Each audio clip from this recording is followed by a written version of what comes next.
only solid ground. The nations rise and fall, kingdoms once strong now shaken. We trust forever in your name, the name of Jesus. The words are in your brochure there. And we trust the name of Jesus. You are the only King forever. Almighty God, we lift you higher. You are the only King forever, forevermore. You are victorious. You are the only King forever. Almighty God, we lift you higher. You are the only King forever, forevermore. You are victorious.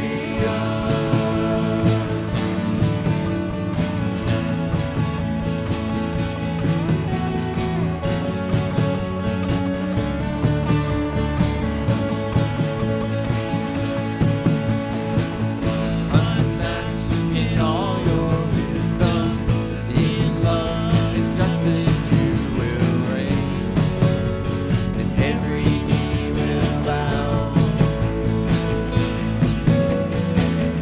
We bring our expectations, our hope is anchored in your name, the name of Jesus.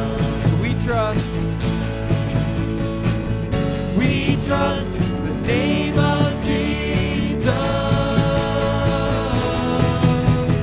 You are the only King forever. Almighty God, we lift you higher. You are the only King forever, forevermore. You are victorious. You are the only King forever. Almighty God, we lift you higher. You are the only King forever, forevermore. You are victorious.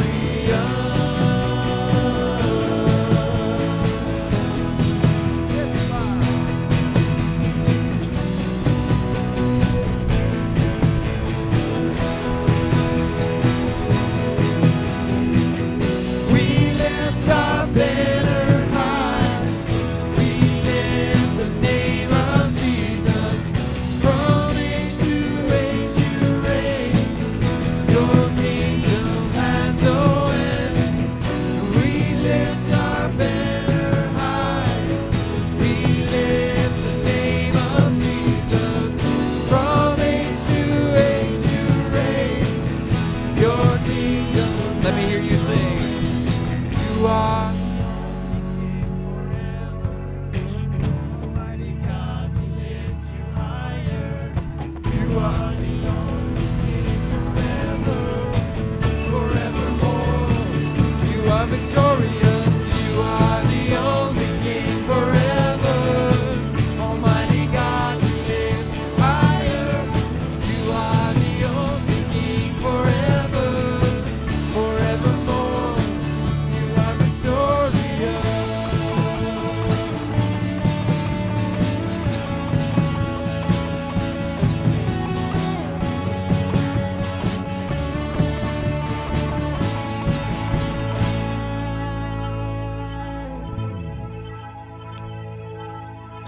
Hello. Welcome to our Rock the Flock in the parking lot, where you have to listen to us whether you like it or not.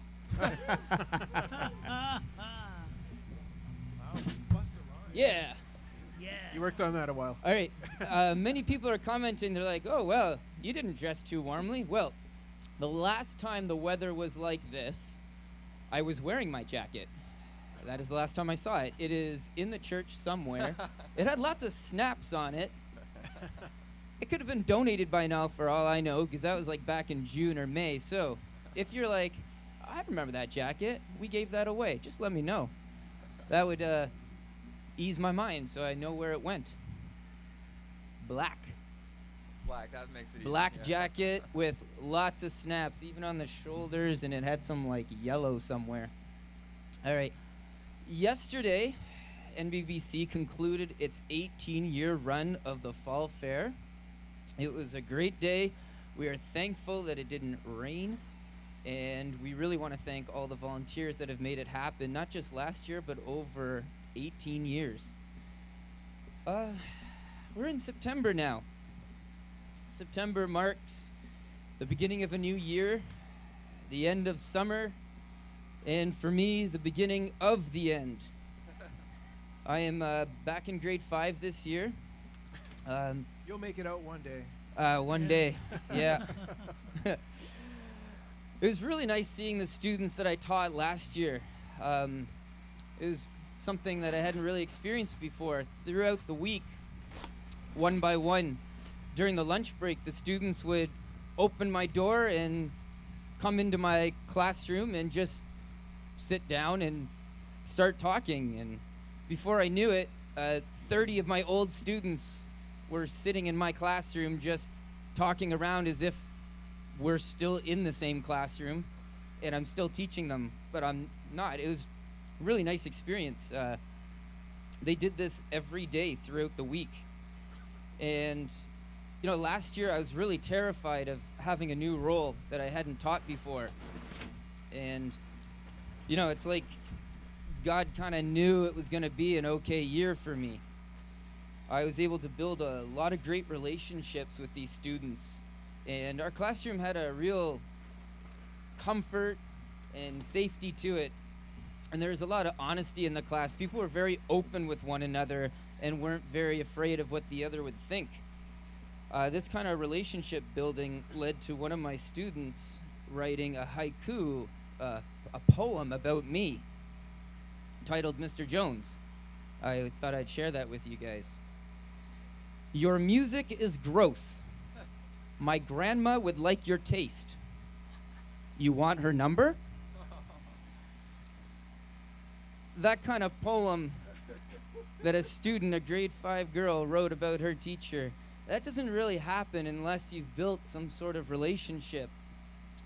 And I find that same sort of relationship is kind of what we are constantly trying to do with one another and people that are not familiar with God and Christ.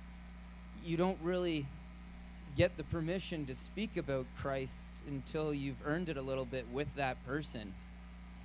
I feel like I'm at a place with many of those students that if they were to ask me about it, or if I mention something like, oh, on church on Sunday, and then they just say, oh, you go to church. That's the first thing.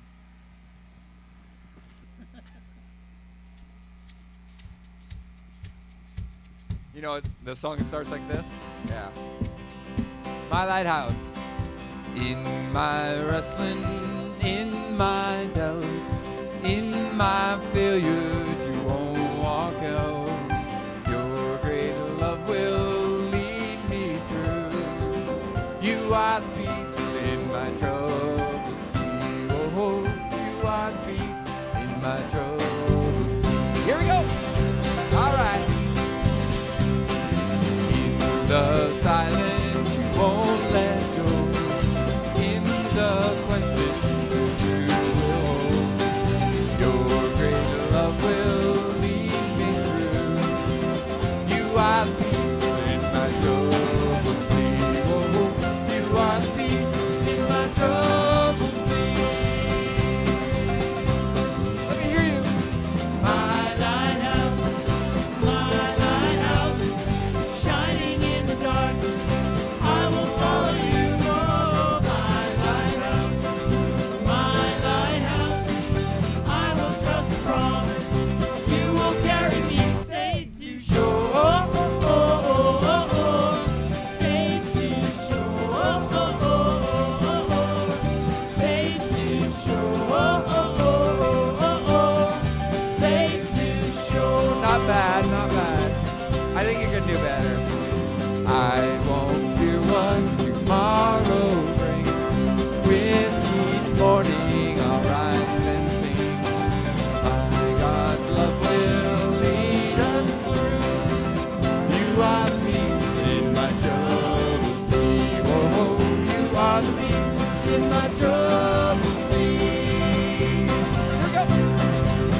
fire before us.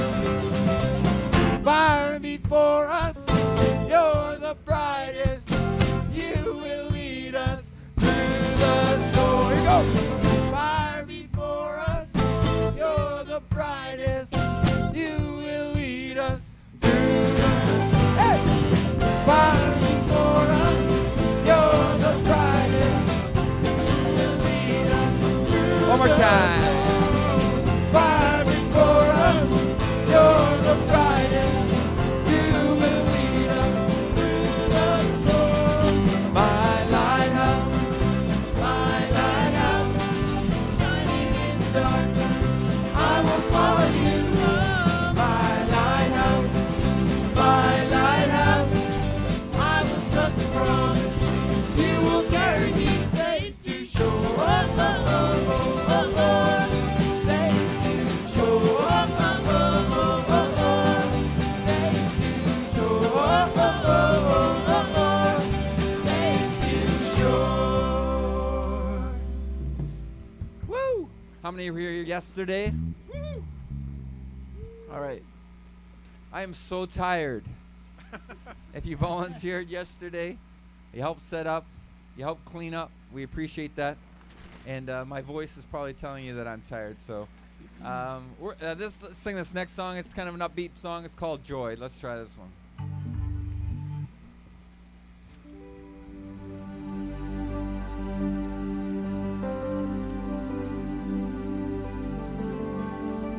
How many have the joy today? All right, half of it anyway.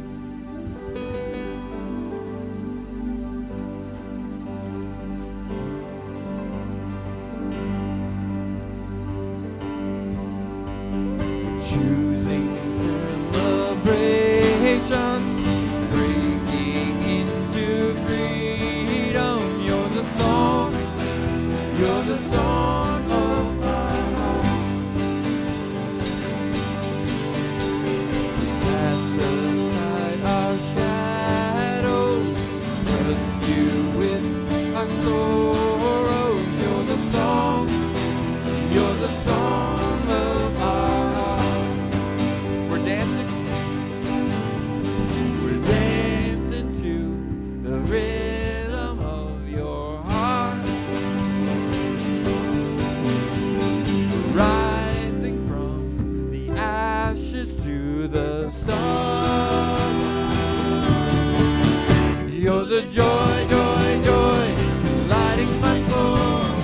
Joy, joy, joy, making me whole. Though I'm broken, I am running into your arms of love. Whoa, oh, oh, oh, whoa, oh, oh, oh, whoa, oh, oh, oh. Help me out now. Oh, oh, oh, oh, oh, oh, oh, oh, oh, oh. Second verse, here we go. The pain will not define us. The joy will reignite us. You're the song of our heart. The dark is just a canvas for your grace and brightness. You're the song of our heart. We're dancing to the rhythm of your heart. Rising from the ashes to the sun. You're the joy, joy, joy, lighting my soul. Joy, joy, joy, making me whole. Though I'm broken, I am running into your arms.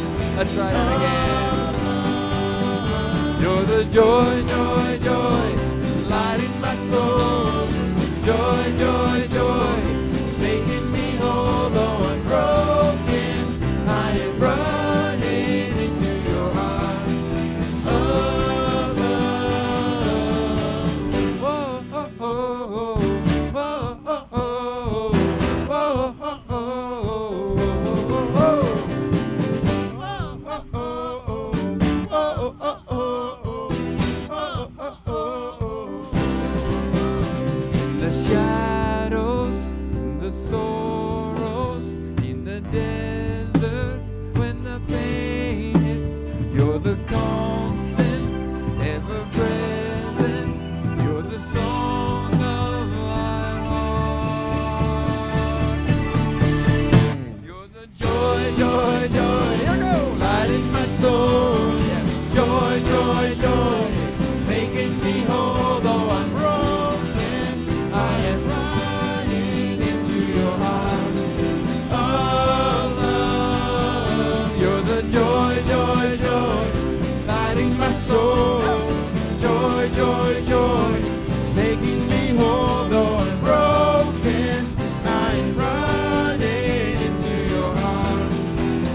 All right, you can have a seat. We've learned a new song this season over the summer. We did a series on friendship. We did this song every week, and we're going to do it again. It's called What a Friend We Have in Jesus.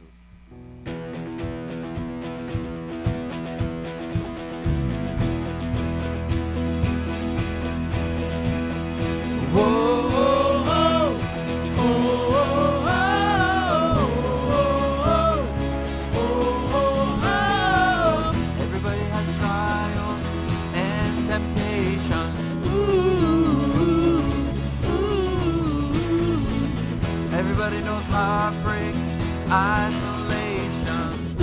Right, Chris? But we can lay our burdens down. Yes, we can.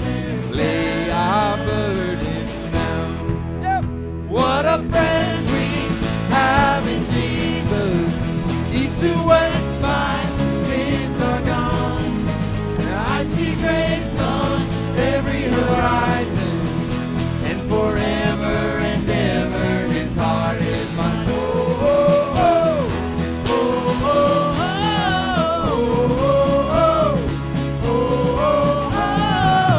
Everybody has fears. Everybody got worries. Everybody knows sorrow, devastation. Yeah, nice. But we can lay our burdens down. Lay our burdens, lay our burdens down. What a friend we have in Jesus. East to west, my sins are gone. Amen. I see grace on every horizon, and forever and ever his heart is my home. No more betrayal, for he is faithful. He fills me up and my cup runneth over. No more betrayal, for he is faithful. How he has proven it over and over. No more betrayal, for he is faithful. He fills me up and my cup runneth over.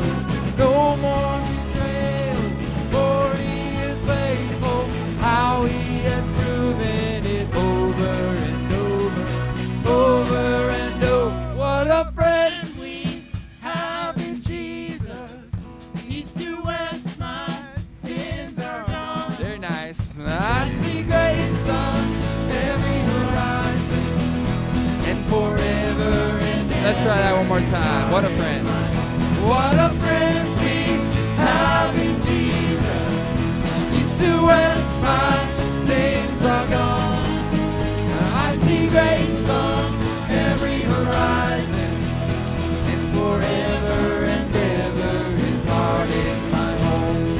Forever and ever his heart is my home.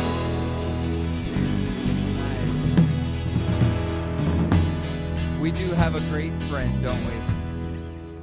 One of our friends today is Paul Trudell. I don't know if you see him right there, but he's holding on to that pole for that tent like it's going to run away.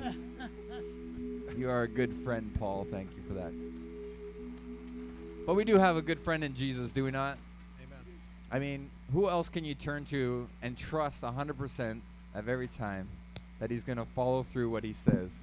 In his word, when he says he never leaves us nor forsakes us, that he came to seek and to save those who are lost, to love the way that he loved, to sit with sinners and to provide grace for them is an amazing thing that each of us can share if we have a relationship with Jesus Christ. So, you guys are great. I just got to tell you this because yesterday we had a fantastic day. We had 1,157 people come. Now you're saying, how does he? And that doesn't include the 7 pregnant women I saw. And you're saying, how do I know it was that many? I'm just guessing. Honestly, we served. We had over 1,000 food tickets turned in. All the food was eaten. And it was just a fantastic day. A lot of people were sad it was going to be our last one, but I promised them that we have not abandoned the neighborhood. And so I just want to thank everybody for serving, especially Ann Huffman. I said to Ann, I said, I put on 20,000 steps yesterday. She said, I beat you. I did 22,000. So she was exhausted by the end of the yesterday. And yes, she's here again today. Look at that. And you need to know the number was 5. And you're wondering, 5 what? 5 skunks that Tanner and Wayne encountered last night as I set up a tent here to guard the stage. So you might want to thank them, but don't get too close if you know what I'm saying. And this was not put up here because of Rod, okay? This just happens to be the topic today. We're actually going through a series on the ancient book of Proverbs called Discovering a Life of Wisdom. And so it's not on the Gospel of Mark. It's on the Proverbs that we're discovering a life of wisdom. We're going to be doing the Gospel of Mark after this series. But most of us have a kind of a certain image of what a fool is like, mainly from TV and movies. And in fact, I have 6 images here of famous fools through the ages, and I'm wondering if we could do a little quiz to see how many of you can guess. And I'll start with kind of a harder clue, and they'll get easier as we go along. We'll see if you can name these off. So just yell the answer out. I don't want you being shy. Oh, and by the way, I just wanted to say thank you, because I know you probably came up here today thinking, oh, surely it's going to be outside. It's too cold. They're not inside, rather. They're not dumb enough to have it outside on such a cold and windy day. Thank you for not saying any of that to us. And that makes me feel good. Okay, so here's the first fool. He appeared in 107 movies or short films. He was an understudy for the famous Charlie Chaplin. Gives you an idea of the age. He is most famous for a role in a comedy duo with his partner, Norval Hardy, also known as Oliver Hardy. Stan Laurel it is. And you can tell me the name of the actor or his character as we go along, because sometimes we don't know actually that actor's name, but remember his character. So here he is. Oliver Hardy. Some of the younger people might look at that and go, who? That just shows how our educational system is failing. All right. This fool is a British actor who played the role described as a child in a grown man's body. He is often seen driving his unique vehicle, a Citroen Green 1977 British Leyland Mini 1000 Mark IV with a matte. Yeah, you got it. You got it. Yes, and the lovely Vanna White is helping me. All right. This television series, this fool started on, only aired for 3 seasons, from September 26, 1964 to April 17, 1967. And oh, see, you guys are, now you're getting too smart. The last clue was the theme song is very memorable. And there it is, Bob Denver. Gilligan, yes, oh, that's his act, yes. All right, this fool is a fictional character. The show named after him is the longest running sitcom in American sitcom history. In 2009, it surpassed Gunsmoke as the longest-running American scripted primetime television series in terms of seasons and in terms of episodes in 2018. We're looking for the fool's name. His wife has a huge mop of blue hair. It's Homer.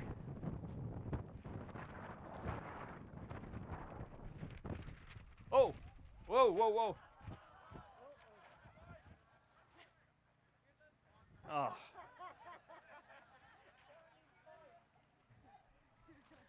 Wait, I'm going to do the second one. Hold on and wait.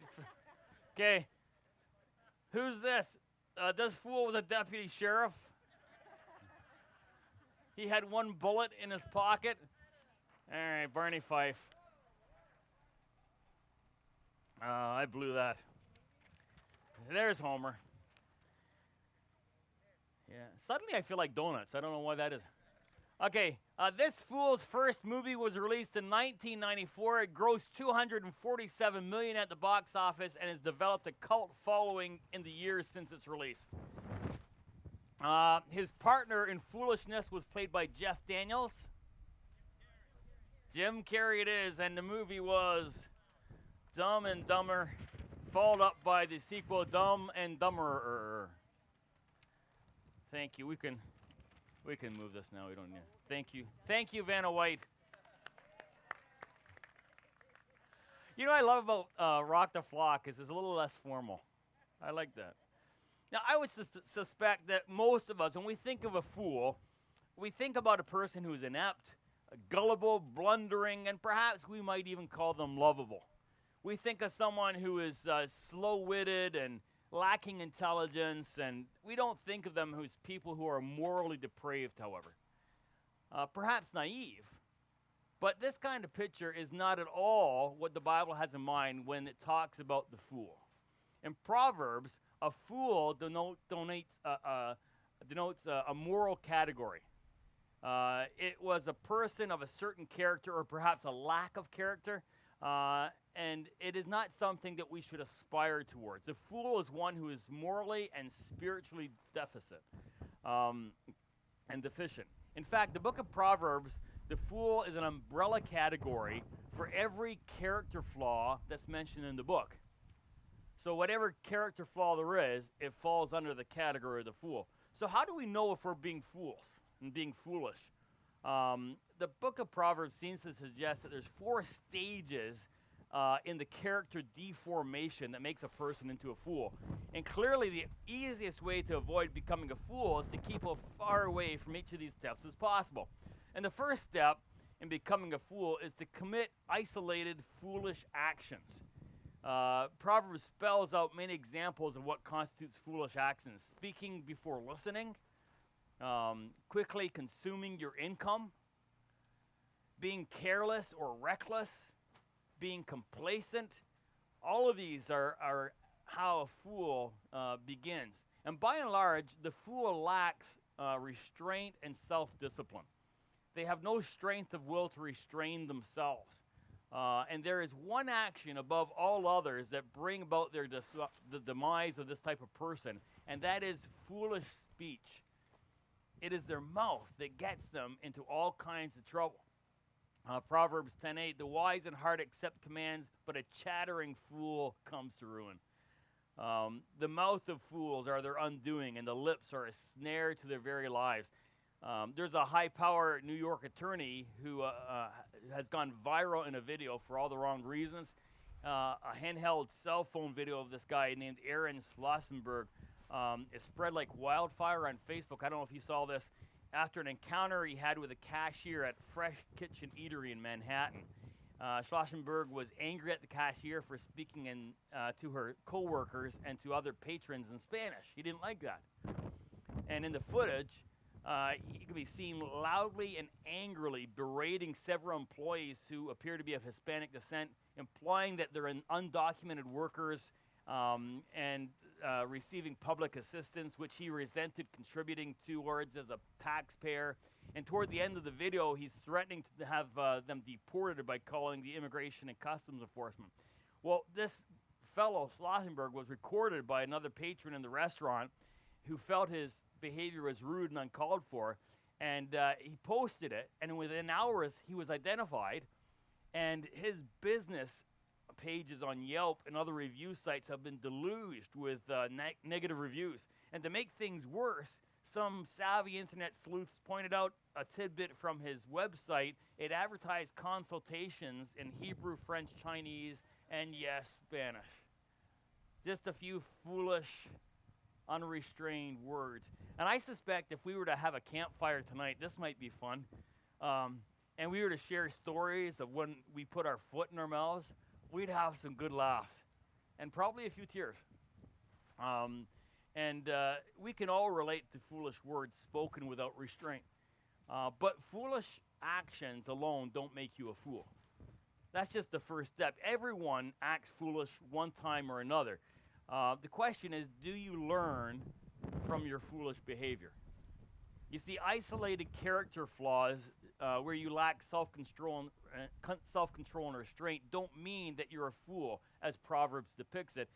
Folly is a path, and it's a way of life that shapes us and turns us into a fool. It's not a one-time decision or a one-time failure. And the second step to becoming a fool is when foolishness then becomes a sport. First, we do foolish actions, and then it becomes a sport. And that the second step of foolishness becoming a sport is marked by three determinations. The first is we determine to ignore wisdom. Specifically, when we're children, we begin by ignoring our parents. Now you're wishing they didn't get dismissed, aren't you? A fool spurns a parent's discipline, it says in 15:5. Now, of course, the principle of ignoring advice from people who are wise is not limited to children. In 1992, a 38-year-old father jokingly tried to frighten his teenage daughter by leaping onto a guard wall of the Grand Canyon. And he's flailing his arms and pretending to lose his balance, and then he comically fell on the canyon side onto a ledge that he assumed was safe. He lost his footing, he fell 400 feet, and died. He chose to ignore the wisdom of those experts who had placed the signs there, warning him. A second determination is that despite consequences and warnings and even past costs, the person for whom foolishness becomes a sport repeats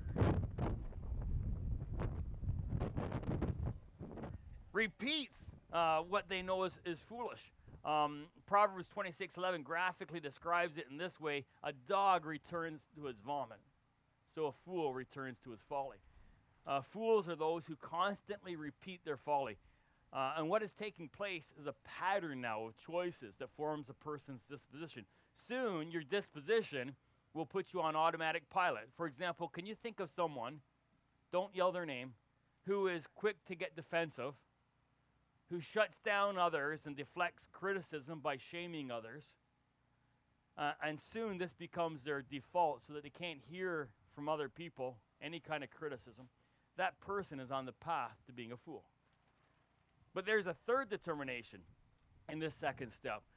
There's a shift in attitude where they begin to think their foolish behavior is now desirable. In Proverbs 15:21, it says, "Folly brings joy to the one who has no sense." It's important to realize that the formation of the fool is not a reflection of the person's intellectual capacity. A fool is not necessarily one who's stupid or lacking the ability to think, but their disposition, their nature or outlook is distorted, and they use their intellect for their own self-deception. They use their imagination and creativity to disguise their true intent. Recently, a federal judge sentenced retired NBA forward Kermit Washington, who's 66, to 6 years without parole for his role in a charity-related fraud scheme.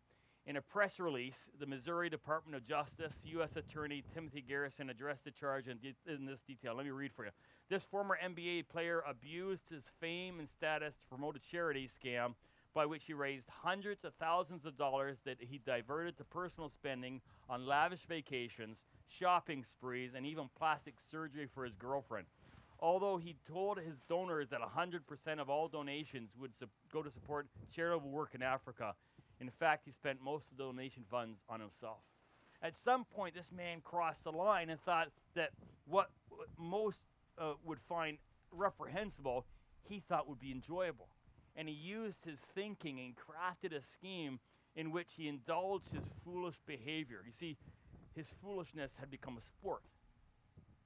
And he was pretty crafty about it. He wasn't necessarily lacking intellect. The first step in becoming a fool is foolish actions. The second is when the behavior becomes habitual and becomes a sport, something done for pleasure. The third step is when the character of the person has become so deformed that they're beyond correction. These people can't learn wisdom because they believe they already know everything.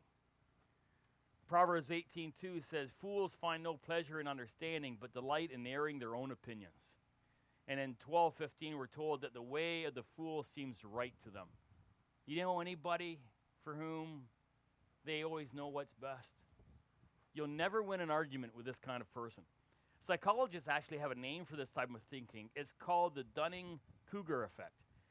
It describes as a cognitive bias where people who are incompetent at something are unable to recognize their own incompetence. if you've ever watched American Idol and people who think they could sing, you've seen this effect. Even when the experts say you can't sing, they know all the experts are wrong. And not only do they fail to recognize they're incompetent, they likely to feel very confident that they're actually competent, right? Part of their research examined how people respond to criticism. They found that only 39% of employees don't freak out or fight the feedback when criticized, but instead they want to try and understand and correct the underlying issues. In other words, 61% of the people acted like fools. Not only are these fools resistant to advice and learning, but they also consistently take the path of least resistance in order to achieve their desires.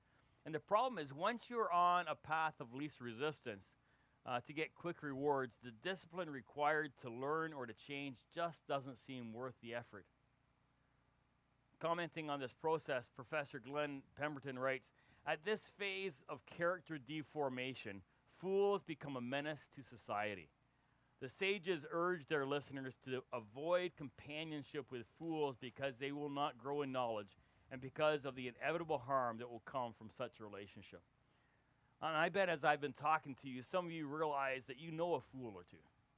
Well, the last step in becoming a fool is collapse and rage. According to Proverbs, the tragedy awaits a fool, and only tragedy. Proverbs 1:29-32 says this, "Since they hated knowledge and did not choose to fear the Lord, since they would not accept my advice and spurned my rebuke, they will eat the fruit of their ways and be filled with the fruit of their schemes, for the waywardness of the simple will kill them, and the complacency of fools will destroy them." Now, even though they ought to change their ways and maybe reconcile with those they've wronged or offended, the fool only continues to mock the idea of repentance. And in their final climactic move, the fool will blame the Lord for their downfall. Proverbs 19:3 says, "A person's own folly leads to their ruin, yet their heart rages against the Lord." How many times you've seen people doing something they know was wrong, not learning from it, and then when tragedy comes, they go, "Why did God do this to me? What did I do to deserve this?" I'll tell you what you did. You did these foolish things, and you didn't heed God's word. The popular novelist Vince Ross, he wrote "Handy as I Want to Be" in 1999. He's not a believer, but he writes in the Los Angeles Times about a time when he was going through hardships in life and was blaming God for them. One night he reflected in bed and he realized something significant about his anger and his disbelief. He remembers that night, "As I lay down in bed with the empty, hostile cosmos pressing down, a thought popped into my head. I'm angry at a God I don't believe in." Even the fool blames God, even if they say they don't believe in God. Here then are the 4 stages in becoming a fool. Step 1, commit foolish actions. Step 2, embrace foolishness as a sport by ignoring wisdom and advice, repeating past mistakes, and allow yourself to become convinced that your foolishness is desirable. Step 3, put yourself beyond correction. And step 4, blame God when your life begins to crumble. That's how you become a fool. Now, here's what you need to realize about this 4-step process of becoming a fool. In order to become a fool, you don't need to do anything. If you don't discipline yourself, if you don't actively seek wisdom, if you don't pursue what's right, if you do nothing, you will ultimately become a fool. If you are not deliberately shaping yourself to become wise, and parents, if you don't deliberately instill discipline into your children, instructing them and using those teachable moments, when they arise, when those teachable moments arise, to shape their character, they will become fools.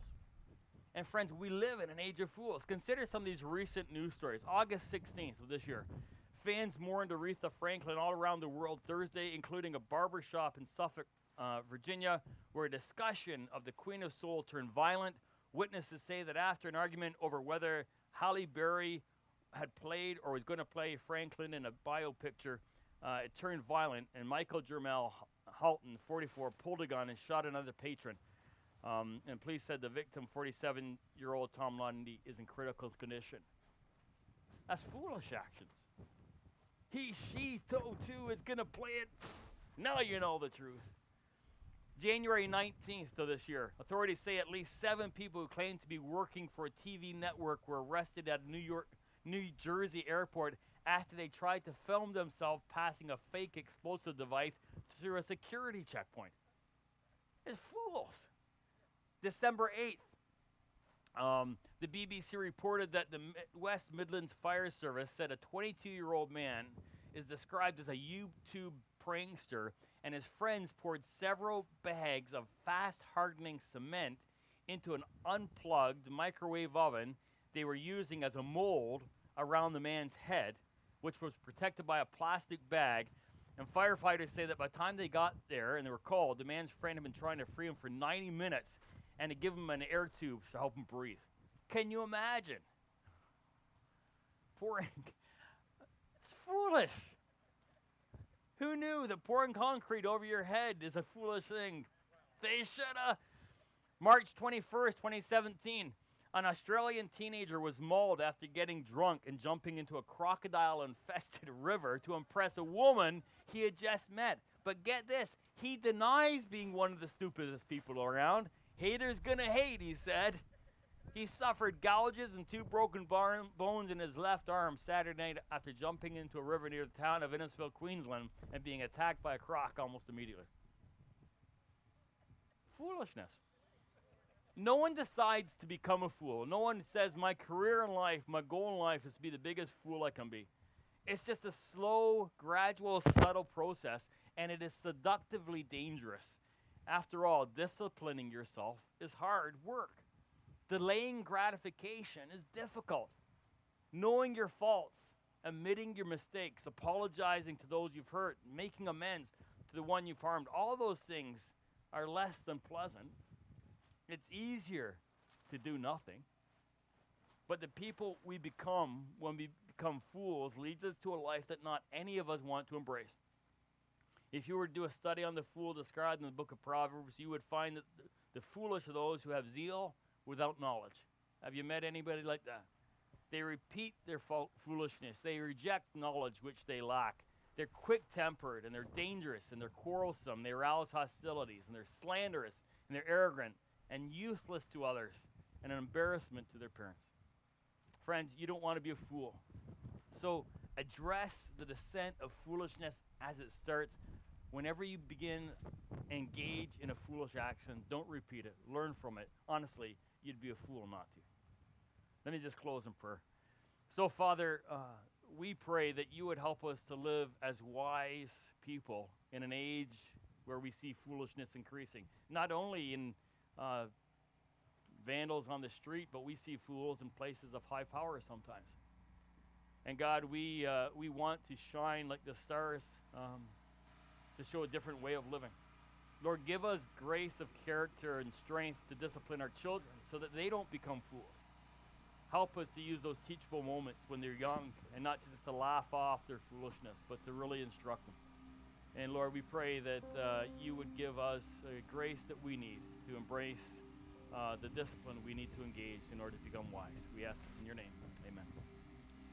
While you stay with me, huddle in with those beside you, and we're going to sing the song called Great Are You, Lord.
have a seat.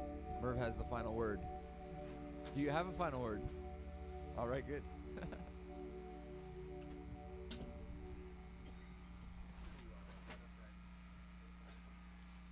So, I didn't actually think of anything to say. We're eating over here. That's good. Having sausages. We need help taking down the tents, and so if you're able, yeah, just let the wind take them. You know, just let the pole will let go any second, and they're gone. But also the big green tent, because it's going to rain tonight, and we need it down before it's going to rain.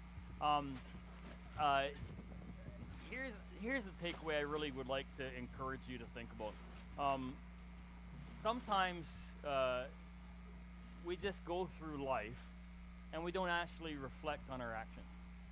I mean, we do things that are dumb and we just kind of write them off, oh well. But we never actually bother to think through the process of, why did I do that? What am I going to do differently? Becoming wise doesn't just happen.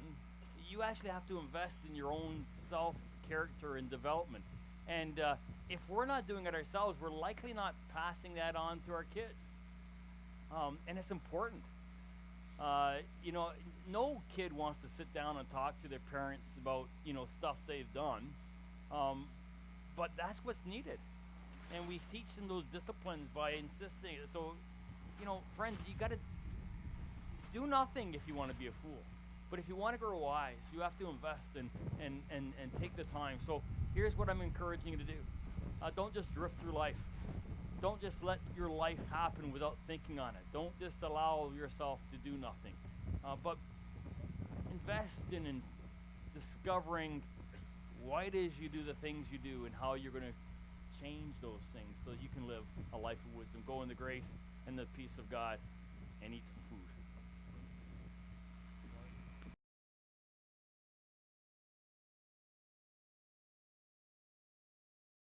We've learned a new song this season over the summer. We did a series on friendship.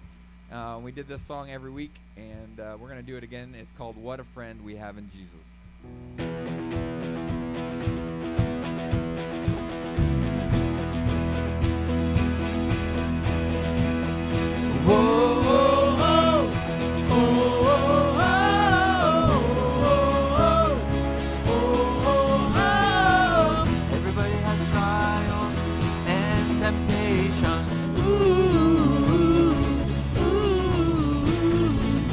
Everybody knows heartbreak, isolation. Right, Chris? But we can lay our burdens down. Yes, we can. Lay our burdens down. Yep. What a friend we have in Jesus. East to west, my sins are gone. I see grace on every horizon. And forever and ever his heart is mine.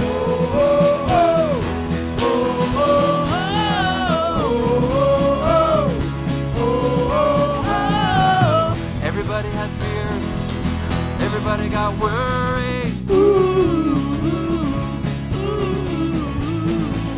Everybody knows sorrow, devastation. Yeah, right. But we can lay our burdens down. Lay our burdens, lay our burdens down. What a friend we have in Jesus. East to west, my sins are gone. Amen. I see grace on every horizon, and forever and ever his heart is my own. No more betrayal, for he is faithful. He fills me up and my cup runneth over.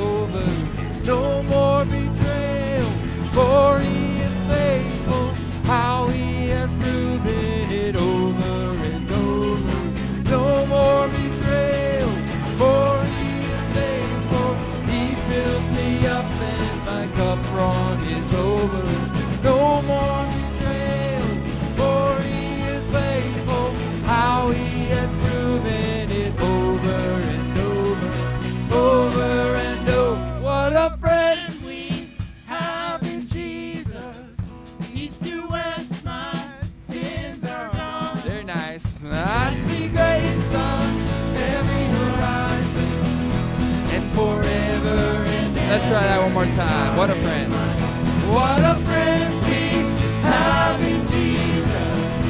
East to west, my sins are gone.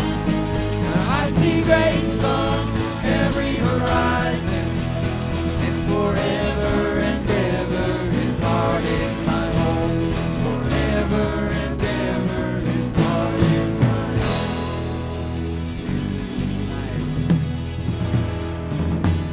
We do have a great friend, don't we? One of our friends today is Paul Trudell. I don't know if you see him right there, but he's holding on to that pole for that tent like it's going to run away.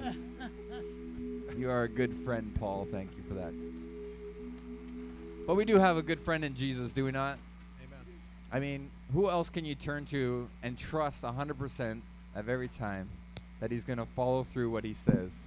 In His word, when He says He never leaves us nor forsakes us, that He came to seek and to save those who are lost, to love the way that He loved, to sit with sinners and to provide grace for them, is an amazing thing that each of us can share if we have a relationship with Jesus Christ.